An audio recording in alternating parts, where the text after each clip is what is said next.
Bismillahirrahmanirrahim. Assalamu alaikum and welcome to Sports Extra. I'm your host Ahmed Nawaz with the latest roundup of sports today. First of all, a very blessed Friday to all of you, and I hope that you and your families are doing well and are safe as well. Of course, the weather in Islamabad, Rawalpindi right now is a bit different. Obviously, we were expecting the summers to shine in now, but it's been raining, so hope that all of you are safe and sound at your designated places. That being said, let's take a look at what we're discussing. First of all, Test cricket indeed. Australia versus New Zealand has entered a very crucial phase. New Zealand have been a touch disappointing. I think more disappointing, not just a touch disappointing, all out on 179 runs. And me and Asif bhai were just talking about the fact that Kane Williamson run out really changed the thing. So he was run out without scoring, and that really turned the tide as well. But Glenn Phillips was brilliant. He was a lone performer with the bat, scored 71 runs, followed by Matt Henry, who was not just a performer with the ball, but with the bat as well. He scored a very important 42 runs down the order. So I think that helped a bit of their cause. And if you talk about Australia, they're 13 for 2 in their second innings, lead by 217 runs. So they've got their work cut out as well. But looks like Australia are going to be in a commanding position in this test match. Then, of course, we move on and we discuss another game of test cricket, Afghanistan versus Ireland, where Afghanistan have been bowled out in their second innings on 218, setting a target of 111 runs for Ireland to win this game. And we talked about the fact that the batting of Afghanistan has not really clicked. They've not occupied the crease well. But if you talk about Ireland, they need another 28 runs to win. Their chase is underway. They're 83 for 4. And of course, I think they'll get there with 28 runs remaining with relative ease. I don't see an upset happening over there as well. So I think Ireland playing in UAE like this is a terrific milestone, but it's a big question mark for the Afghanistan side as well. Then, of course, we move on and we discuss some more particular things. And of course, Cristiano Ronaldo's suspension is something that is going to be talked about, and his gestures towards the crowd also led him to a hefty fine as well in the Saudi Pro League. So we'll talk about that. A player with an aura of Ronaldo who's enjoying his career so far, it must have been something on the other side of the book as well that made him furious and hurled those gestures against the crowd as well. So we'll talk all about this in the show. Time now to introduce the guests. First of all, in studios, we've been joined by cricket commentator, international broadcaster, presenter, and our sports expert, Asif Ahmed. Assalamu alaikum. How are you, sir? Walaikum assalam, Ahmed. I'm perfect. How about yourself? I don't know why you're smiling. What happened right before the show? I don't know. Nothing, sir. You know that when we were studying, we used to read a subject in chemistry called half-life, if you remember. So, today that half-life was in front of me. I saw that as well. But anyways, we'll continue the discussion. All the fun and games would be there. Also joining us on Sports Extra in studios is our cricket expert and analyst, Sabir Hussain. Assalamu alaikum, Sabir. How are you? Walaikum assalam. I am good and feeling cold a little bit today. Feeling cold today. We'll try to make you as warm as we can. We'll try that. Let's just get to Test cricket. Asif, we talked about Australia in detail, but New Zealand, we expected more from them. But it was, I think, disastrous the way they crumbled and their batting fell apart. Well, of course, that the way they have bowled, they were not able to bat well. But let's talk about the resilience from the Josh Hazlewood with the bat, the way he has sported to Cameron Green. And when they've started the day, they were 289 for 9. And then they've finished the innings, they were 100 runs ahead. That was a very crucial partnership. And they've increased 100 runs. And the way Cameron Green played, look at that stamina, look at that courage, look at his shot selection. He was just smashing the ball anywhere, everywhere, with the full command, with the full strength, and looking so confident. So I think that Josh Hazlewood supported him a lot, and he has played the best innings of his career. But after that, the disaster for New Zealand and the first wicket, Tom Latham. Ahmed, I will talk about this because you know that being left-handed, because you're also a left-handed batter, that you don't have any clue what's happening. A bowler like Mitchell Starc bowling you right up the front and in the good length area. Either you will play towards with the front foot, or you go on the back foot. That's a very important question that you raise right now. Yes, and because if I can imagine Mitchell Starc bowling at me with the uncertainty that he possesses, and obviously you still are an exceptional batter yourself. You can talk about that footwork. For me, I think I would be more comfortable staying on the front foot against a bowler like Mitchell Starc. Or if you're going on the back foot, you'll go with the proper technique. There, you won't stay in the middle. So the way Tom Latham played, that was a half-hearted shot. Hanging in between, Yes, he didn't have any clue that either I'm going to the front foot or back foot, and that was a very good delivery. You know, understanding the sense of the batter, and the first wicket, and then second, Will Young. But talk about the run of Kane Williamson. That was the complete disaster for New Zealand. You know that the Kane Williamson is really important batter. Whenever he bats so confidently. If you see his test record, especially his record against Australia, it's perfect. It's really stunning. So when they've taken this wicket, after that, Daryl Mitchell, he was struggling a lot. But for me, Daryl Mitchell is a very good player. A very good sound, technically is perfect.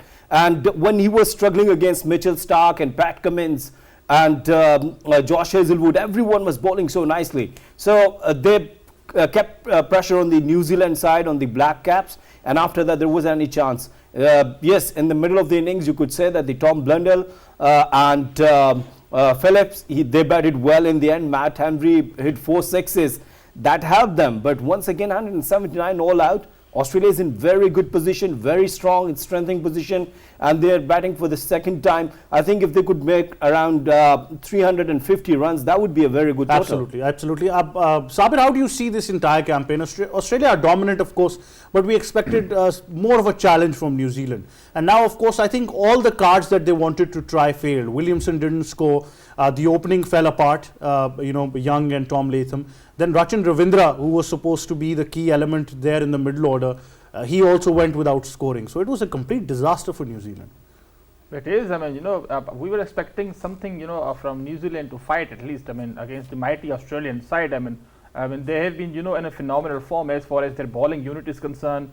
The way basically, I think New Zealand missed the trick because on a greenish pitch, they should have bowled well, especially in first hour. Because Stephen Smith and Usman Khwaja, they batted really well, especially in the first hour. They negotiated the new ball, I think. That basically set the tone. But I mean, again, Matt Henry basically is his second spell. He picked up a couple of wickets. I mean, Australia were basically, they were struggling. The way basically, Cameron Green in the middle order, he basically batted wonderfully well. He is the product of under 19. Obviously, he basically played, 59 first class matches as well. This shows his resilience. I mean, K. Asif, rightly described, all the kind of all 2 days. I mean, but the way basically Cameron Green batted, I mean, it was remarkable to see such a all-rounder. I would say he's basically all-rounder. He basically bowls a little bit, plays for Mumbai Indians for the IPL as well. He batted extremely well. There was lots of debate, as far as David Warner's retirement were concerned. Cameron Green and Stephen Smith, both of them were the contenders for the opening slot. But I mean, heads off to the selectors and coaches as well. They basically decided Cameron Green should be in the middle order because Travis Head, he has been struggling since the last couple of test matches. I would say he struggled against Pakistani bowling lineup, then against West Indies as well. As far as New Zealand batting is concerned, they should have batted really well against the Australian bowling lineup. Ken Williamson, obviously, he basically is in a wonderful form. He batted a couple of centuries in a recent test series as well. He's a remarkable player, we all know. But I mean, they are in a bit trouble because a mighty lead has been taken by Australia. They have to bat out really well to show such kind of fight. I mean, but I don't think so. Such kind of a bowling from Australian lineup. I mean, they will be near as far as the target is concerned. On day 3, I would suggest that New Zealand should restrict Australia less than 350. I would say. Then they have a chance to fight at least. Heads off to Hazlewood. He basically bowled really well. Everybody knows it, but he contributed something. This shows our Pakistani basically lower order should learn something from mighty Aussies. We have seen Glenn McGrath. He basically used to face some kind of bowling. I think Gillespie, he went a double hundred against Bangladesh as well. So these kind of mental toughness is very important for every fast bowler, tailenders as well. Nathan Lyon, we have seen in the Ashes as well. He was injured, but in spite of that, he basically batted. This shows they basically are here to fight. Right, definitely, and they've got that hunger to win as well. But I think there's going to be an equal challenge from New Zealand now, because before we come on to anything and talk about some of the details of New Zealand's batting lineup, one thing particular that I need to talk about right now, and Asif and me had this discussion before as well. We talked about Tim Southee not amongst the wickets, but he bowls well. Asif, he's taken 2 wickets at the close of play. And once again, Steve Smith returns without scoring. So that opening position so far is certainly not a cup of tea for him.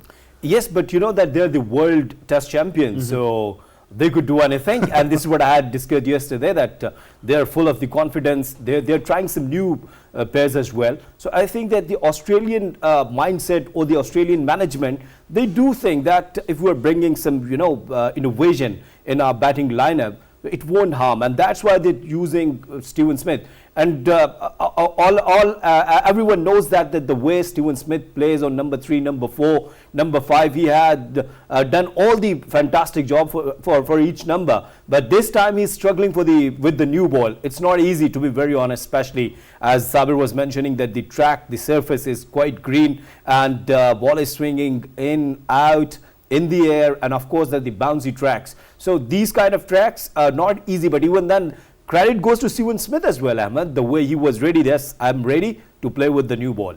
Well, I think you can step up, but my case is similar. For example, I think Tom Latham is a fantastic batter for New Zealand, but you're just probably exposing him, sending him on the opening spot. But probably they also came up with a plan and they wanted to stick with that as well.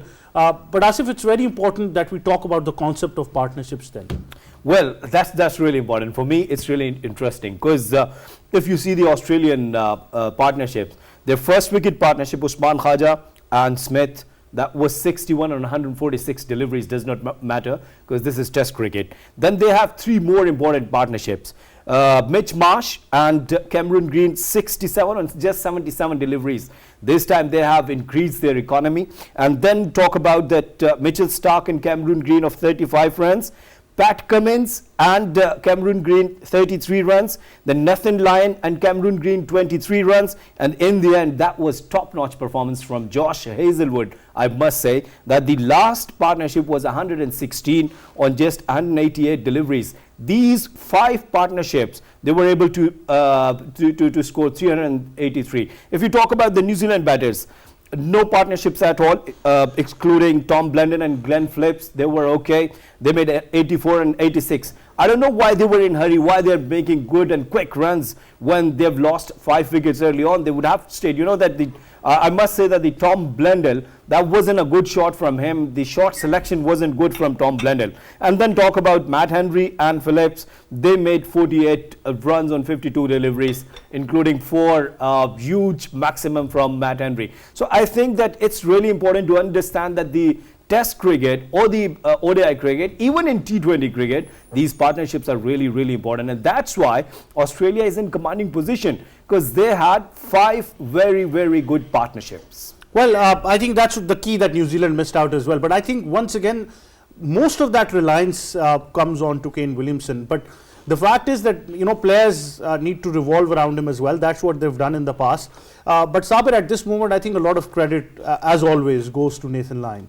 Because the way he's performed in every nook and corner of the world, if there was any bowler I could pick to be in my playing 11 in Test cricket, and if I could just pick, one amongst fast bowlers and spinners, I'd go with Nathan Lyon. Absolutely. This shows basically, they are the players who have been performing really well in every condition. We have seen in subcontinent, in Pakistan as well, a couple of months ago, they basically, bowl extremely well. As a unit, I would say, because Australia, basically, they are, dominant, because everybody is performing really well. If you talk about Pat Cummins, captaincy, his individual bowling performances in ODIs and also in Test matches as well. Then Hazlewood, as Mitchell Starc as well, he basically bowls wonderfully well. The new ball, also he basically has the art how to bowl the old ball as well, little bit reverse swing as well. So these kind of bowlers basically they play a lot. IPL, then they basically know the subcontinent conditions as well. That is the reason they have been successful in Sri Lanka and in Bangladesh, in Pakistan, and in India as well, for some extent, I would say. But in the home conditions, they are basically unbeatable. We basically criticize Pakistan a lot, and we basically haven't won a series. But we have seen West Indies, they haven't won a series. Even the New Zealand, they basically have not won a series as well. They equaled twice in last decade or so. But that is the reason Australians, they have been mentally very strong. every generation, has been performing really well. Steve Waugh, then Ricky Ponting basically took over. But Sabir, you talked about the concept of drop-in pitches from Australia. Should we also talk about drop-in spinners from Australia now? Because we can't produce any so far. They are, consistent as far as their, bowling unit is concerned. Nathan Lyon has been playing for Australia for so many years. I mean, that is the reason basically he picked up so many wickets. I mean, but unfortunately, we have seen in Pakistan, even we should appreciate England, India as well. They have, the spinners. They are basically going with these kind of similar spinners for so many years. I mean, but what happened with Pakistan? We always talk about, our bowlers, our management as well, our coaching staff. We basically give 1 or 2 test matches, then we basically drop them. We have seen Nathan Lyon, a couple of test matches, he basically struggled, but he was never dropped. I mean, consistency was there. That's very important. I think Sabir raises a very important point, Asif, that you need to, look, spinners have a long life, and that's where you need to give them consistency as well. And I think it breaks our heart that when we come back to Pakistan's disappointing start, that when you've got guys like Bilal Asif, who's a genuine off spinner, scoring runs as well, he needs some, something that Shoaib Akhtar used to say, that I think players should be managed better in our part of the world. Well, Ahmed, I think that you guys are talking about the drop in spinners. Let's talk about the drop in fast bowlers. Let's talk about the drop in batters. Let's talk about the drop in very good fielders. And drop in doctors for a good rehab as well. Yes, that's really important. See, I was just watching Pat Cummins, Mitchell Starc, the way they were bowling, and Josh Hazlewood, even Cameron Green. Could we take names after Wasim Akram, Waqar Yunus, somehow Mohammad Asif and Mohammad Amir, that do we have those kind of fast bowlers who could win test matches for us, who could win tournaments for us? I think we had one, but we rated him as a military medium and removed him, Mohammad Abbas, who I thought was superb. In certain conditions, you could have managed him better, as teams have in the past as well. Well, that's a very, very good point. I strongly agree with you. But only one name you have taken. Yes, that's After that, Nothing, we don't have any name. No one at all. So that's the problem. We should talk about the structure. We should talk about the system, that why our system is not producing good fast bowlers, good batters, good spinners, where we guys are going wrong. So if we're not talking about these kind of things, I think that we cannot bring any betterment in our cricket. But Asif, if you look what's happened in Pakistan, let's be honest. First of all, we raised this question that why don't fast bowlers raise their hands and say, I want to prioritize test cricket, I'll just be a fast bowler for test cricket. Mohammad Abbas did that. But because he had no glamours and glitters in, leagues or in other you know what I mean, in a T20 World Cup or in one day, he wasn't selecting that format. You just found a good opportunity to exclude him. Instead, what we were doing is we were looking at people who were becoming famous on the basis of 4-over spells and trying to bring them in test cricket. I mean, if you want to make somebody, and you can't even be close to Jimmy Anderson, somebody who prioritizes test cricket, if one individual has done that, as Mohammad Abbas did, or as Abid Ali did, you should have treated them better in Pakistan. Well, this is the problem, that, and we are facing this problem from last 30-40 years. If you do remember that Shahid Khan Afridi scored a stunning knock, a stunning century, a world record.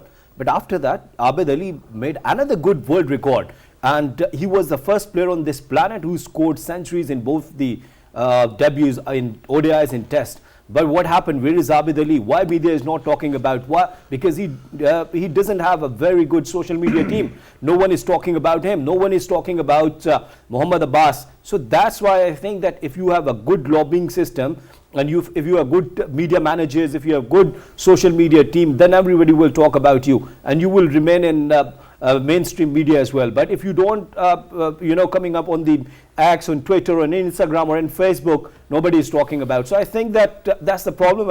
It's sad, I think. Yeah, it's not just, it's really very sad. But yeah. I mean, probably we might just shift away from the argument. But I mean, the way we've handled, not just form, how many would us, each and every one of us know. I mean, it's a structure. It breaks my heart to just remember what we did to Asad Rauf, our umpire. I mean, it is, you can't even, elaborate what he went through in his years post-retirement before he passed away with a cardiac arrest as well in 2022. The fact is that we've not been able to take care of the structure. I mean, even for the umpire, I mean, so many umpires who are part of the PCB panel or are working in domestic cricket, and their conditions are deplorable. And that's not how cricketing nations are made, and that's where we expect administrative issues to go forward as well. But Sabir, for a player to develop like Nathan Lyon, like you mentioned, consistency is required. But even for batting positions as well, Australia just experimented that after the likes of Warner, they wanted Steve Smith to open. Both of them agreed. And now whatever happens, whether Steve Smith fails in another 10 games, that consistency would remain there as far as batting is concerned as well. The reason why we're talking about Cameron Green is the fact that he was promoted to number 4, and that's probably going to be his permanent spot now on. Exactly, you know, I mean, these basically Australian batsmen or bowlers, I mean, all the players, I mean, they know they have a chance to play a couple of, test matches. They basically know that they don't have a fear as far as, dropping from the team is concerned, because we have seen the example of David Warner. He was basically horrible against, Stuart Broad in the, a couple of years ago in an Ashes. But I mean, again, he was not basically dropped. I mean, Pakistan went to Australia on the tour of 2018-19, I believe. Then he made a 100. So he basically, got his form back. So this shows the Australian management. Same situation with Steven Smith. He basically knows he is the man. Basically, the management basically has decided Steven Smith is the man who is going to be going to open for Australia for a longer run, and Cameron Green will be the middle order batsman. The problem with Pakistan, basically, I just wanted to add, something like K. Asif, and you rightly said, I mean, Asad Shafiq was another example. He was a proper specialist test batsman, but again, couple of failures. He was basically not dropped. I mean, he was basically thrown away from the system. I mean, Abid Ali is another example. Muhammad Abbas, Azhar Ali. These are the basically players who basically decided to play only test cricket. I mean, we should have respected, I mean, of these kind of players who basically prioritize, the test cricket. I mean, again, the problem with PCB, I would say, the top management, they are the basically, PCB is the responsible to reduce number of, test matches to include ODI just to earn money, just to get fame. Just to make happy some other cricket. But Sabir, then you can't. Then if this is the argument, then you can't put your blame on the big three model. Then it's for you to decide what kind of cricket you want to prioritize. Absolutely, even the PCB management, if they are supposed to play 2 test matches, why don't you add a couple of more test matches? Or like you always mention, a side game as well, a 3-day, 4-day side game as well on a tour. We are supposed to play side game. We used to have side games. A couple of decades ago, we used to travel to Australia or England as well a month ago. And then we have to have, some adjustment as far as the conditions are concerned. We used to play a couple of matches as well, but nowadays basically the fatigue kind of a problems. You are supposed to arrive in another country 3 days before a test match, like we have seen England as well. England are badly struggling against mighty Indians, because they basically had a practice sessions in UAE, in Dubai. I would say they should have played some practice matches on Indian tracks. This is a horrible story of Absolutely. I think scheduling is something that becomes very important, but that Australia-New Zealand test is going to be very exciting in the next 3 days. Now we shift our focus to the UAE, where Ireland are just 10 runs away from victory. They were given a target of 111 runs by Afghanistan, who were yet again bowled out for 217 runs. So in conditions that they would have enjoyed, we discussed this yesterday as well. Asif's second innings, same story for the Afghani batters. And I think they only 4 runs away, the Ireland, to their victory. Just 4 runs to win now. And courtesy some brilliant bowling from Mark Adair. 8 wickets, 5 wickets in first innings and 3 wickets in the second. Some better performances from the Afghanistan batters, I beg your pardon. In the second innings, if you see that their scorecard, yes. 218 this time. Yes, see Noor Ali Zad's run, and then Hashmatullah Shahidi, the skipper, and then Rahmanullah Gurba's batting number 540. He used to bat on number 1, number 2 in T20 and ODI, but here on number 546. So I think that there's a problem with the Afghanistan team. But of course, that we had a long discussion yesterday, or day before yesterday as well, that they're learning with the time, with the passage of time, they would have to improve their structure, and the first class cricketing structure, that's really important. But this is their first test against their Ireland. I think in the second test, they have some time to improve and work on their mistakes. They have a very good coaching staff. We had already discussed them. I think the batters, they should realize that how they have to perform. And yesterday Rizwan Bhai was talking about where is Naveenul Haq. I found him in Islamabad somewhere. Well, you should have said hi, but the fact is that it's about priorities. But it is surprising because Sabir, me and Asif were had this discussion before as well. And Rizwan bhai mentioned a very important prospect. He said that once I looked at the scorecard and obviously the Florence Oval, we thought probably it's being played in Ireland, but then we realized it's in UAE and Afghanistan's batting has failed against Ireland. Absolutely, even I was thinking that they are playing, and kind of a cloudy kind of a condition, some seam and swing bowling from Ireland. I mean, England basically struggled a lot against Ireland. They basically, when England were supposed to play, against Ireland in England. I mean, so Ireland players are basically, they play some county cricket as well. They have some kind of experience and exposure as well. As far if you compare with Afghanistan players, I mean, yesterday I was listening to Rizwan Bhai. He basically rightly said Afghanistan should have vetted ICC basically, giving them test status. I mean, like Rizwan Bhai was saying, Sri Lanka, Bangladesh as well. Both of them basically waited for so many years. I mean, to get test status. I mean, then basically they waited a couple of more years to have a first test win. I mean, Afghanistan players, they know how to play T20 cricket. They have been struggling in ODIs for a longer format. They should have waited. I mean, I would say, because they were supposed to I would say improve their domestic structure, how to play 4-day cricket. Then you are basically supposed to play some 5-day cricket against the bigger teams. I mean, now you are playing against Ireland or Bangladesh as well. What happened if you play against Australia, against Pakistan and South Africa as well, and India? They lost against India as well. They basically made their debut in India against India as far as the test matches are concerned. But I mean, Afghanistan, they need to improve really well, because they have a couple of renowned batsmen. I mean, technically they are okay as far as shorter formats are concerned. Like we have seen, their spinners Rashid Khan, Mujibur Rahman, Mohammad Nabi as well. They have been quite phenomenal in a shorter format. But they have been playing a couple of leagues as well. They have to again same situation like Pakistan. They have their couple of star players need to prioritize test cricket just to groom some youngsters as well, just to send message to the under 19 players as well, to how to play test cricket, and just to respect some test cricket as well. But it's about structure, and I think if Ireland keep on playing regular test cricket and they start working on their domestic model as well, they have the capabilities of becoming a very strong team, especially in Ireland. I think their bowlers are already doing exceptionally well, Asif. Yes, and 3 of their fast bowlers, the medium fast bowler, Mark Adair, and then Craig Young, he is also a medium fast bowler. He has taken 3 wickets. And if you see his record, that he has played more than 20 first-class games.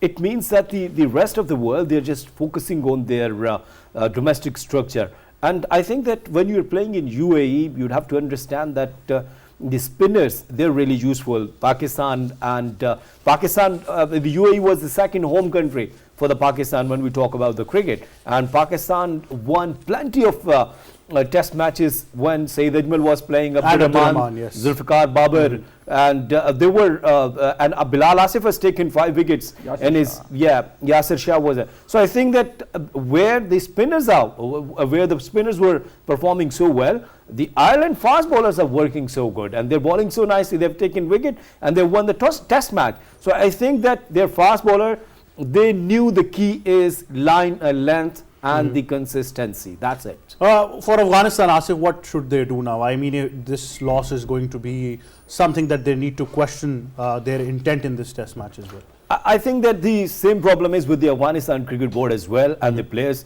They, as Sabir was mentioning, they prioritize themselves for the league cricket, for the franchise cricket. Most of them, their players, and the plenty of franchise cricket. So then they don't play for their national side, and they prefer to play franchise Develop cricket. a good seam bowler for the longer format as well, probably. Yes, of course.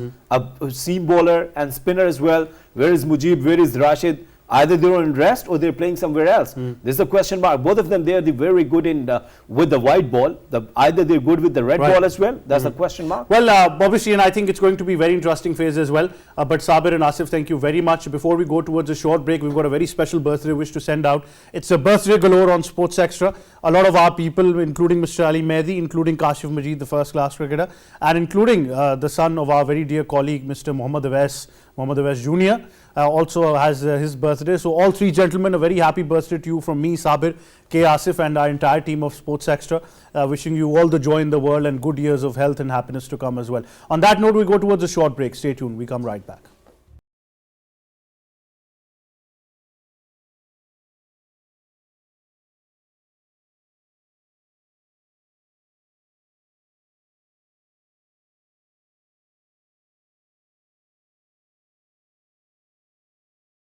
Welcome back to Sports Extra. Now we move our focus to the Saudi Pro League in football, and it's not just the game that we're going to discuss, it's things that are happening on the discipline end that need some insight as well, and I think we need to explore both ends of the story. Like I said, that you don't expect a player of that stature to behave like this unless there was a lot of frustration going on or there was something very ridiculously said or done from the fans' perspective as well. So we'll talk all about that. Joining us in studios is the birthday boy himself, Mr. Ali Mehdi. Assalamu alaikum. Happy birthday, sir. Walaikum salam. Thank you so much for your kind wishes. How are you? How does it feel to be on air on your birthday?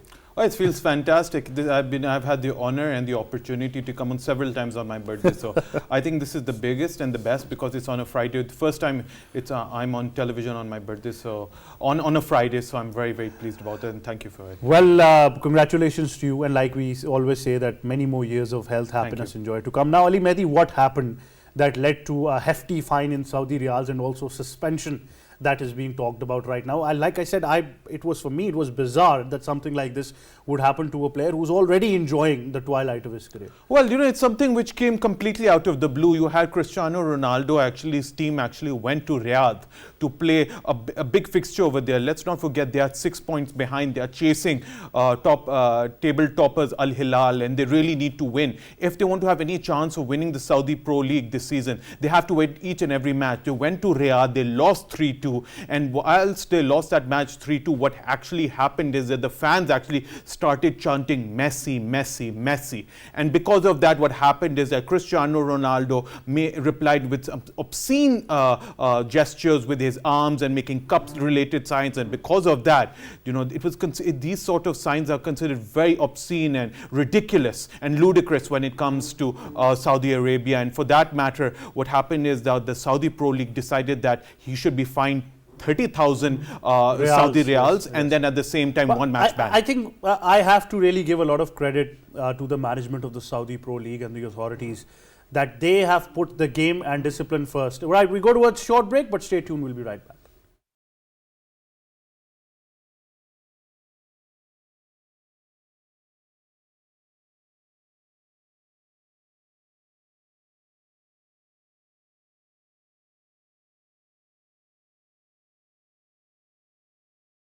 Right, and I think Ali Mehdi, me and you both would agree that you've got to give a lot of credit now to the authorities of the Saudi Pro League, because they, I think, put the game and the discipline first and did not probably, consider the stardom of a player. So I think that's a perfect example that you want to set for your younger lot.